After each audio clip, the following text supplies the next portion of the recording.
नमस्ते साथियों, आप सब जानते हैं कि बिजली हमारे जीवन और विकास की बुनियाद है और हमारे देश में लगभग 70% बिजली कोयले से बनती है।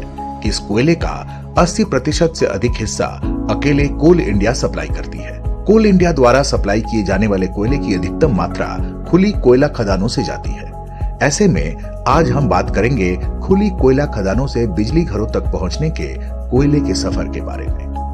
सबसे पहले कोयला खनन स्थल की तैयारी की जाती है। डोजर जैसी भारी मशीनें जमीन को समतल करती हैं और खुदाई के लिए जमीन तैयार करती हैं। अब शुरू होती है ड्रिलिंग। इसके लिए ड्रिल मशीनें गहराई तक छेद करती हैं और उनमें विस्फोटक डाले जाते हैं ताकि अगला चरण शुरू हो सके।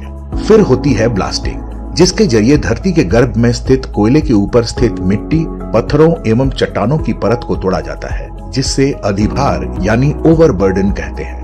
अब बारी होती है ओवरबर्डन हटाने की, जो ड्रैग लाइन जैसी विशालकाय मशीनों की मदद से की जाती है। और फिर सामने आता है असली धन, कोयला। अब कोयले को शवेल जैसी भारी मशीनों की मदद से निकालकर डंपर में डाला जाता है। फिर ये डंपर खदान से कोयला लेकर रिसीविंग पिट यानी क्रशर तक पहुंचाते हैं।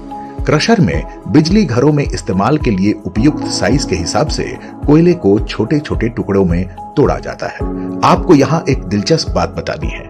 हम अपनी खुली खदानों का 50% से अधिक कोयला सरफेस माइनर नामक इको फ्रेंडली मशीन के जरिए निकालते हैं, जो बिना ड्रिलिंग, ब्लास्टिंग एवं क्रशिंग किए जरूरी साइज के कोयले निकालती है। अब जिम्मेदारी संभालता है कोल हैंडलिंग प्लांट, जिसके कन्वेयर सिस्टम से होते हुए कोयला साइलो में पहुंचता है और साइलो के रैपिड लोडिंग सिस्टम से रेल रेक्स में लोड होता है और फिर निकल जाता है बिजली घर की अपनी यात्रा पर।